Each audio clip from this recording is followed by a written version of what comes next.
Ashama harka fuunee maatiin chaanaalii dambaltuu bakka jirtanitti nageenya waaqaa isin bira haa gahu. Har'ammoo sagantaa bareeda baay'ee ajaa'iba kan ta'e barumsa irraa argattan jedhee waan abdadhuuf wanna tokko sagantaa tokko qabadhee isin dhufee jira. Akka armaa gaditti isin dhiyeessaa. Innis maalidha? Akkaawuntii tiiktookii keenyaatii fi chaanaalii yuutuubii keenyaa akkamitti bakka tokkotti liinkii akka walitti godhuu dandeenyu viidiyoo qabadhee isin dhiyaadhee jira. Hamma dhuma sagantaa kanatti hordoftanii akka irraa baratan namoonni beektan ni beektu, kan hin beekne immoo akka irraa baratan akka ilaaltanii viidiyoo kanarraa baratan abdii guddaa qaba. Na hordofaa. Achi booddee maal goona akka amma achi booddee profaayilii keenya akkanatti gadi tuqne achi booddee maaltu jira? Edit profile kan jedhu jira. Edit profile kan jedhu jira. Achiin maaltu jira? Linkii kan jedhu jira. Linkii kan jedhu kana asitti gadi tuqna.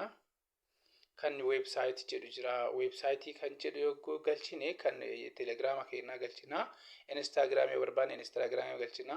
YouTube kan jedhu kana irraa amma akkanatti gadi tuqne remove irraa goona jechuudha namni qabdan. Amma addi godhuu barbaanna waan ta'eef salphumatti maal goona? Gara yuutuubii keenyaa addi goone deemna. Salphumatti gara yuutuubii keenyaa nu geessa jechuudha.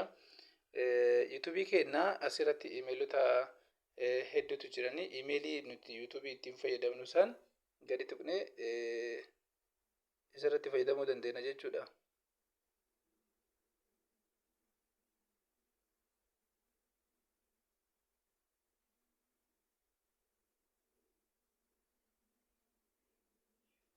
Ergasii hin deemne amma eessa nu geessa?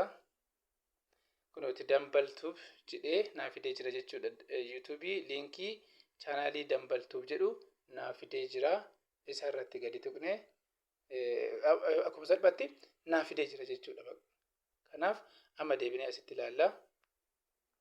Amma ilaallu kunooti yuutuubiin koo dhufee jira. Kunooti yuutuubii kana akkana gadi tuqne akka salphaatti namni seenee sabiskiraayib isinii gochuu danda'a jechuudha. Achirraan amma iddoo kanatti maal jedha? Subscribe siin jedha.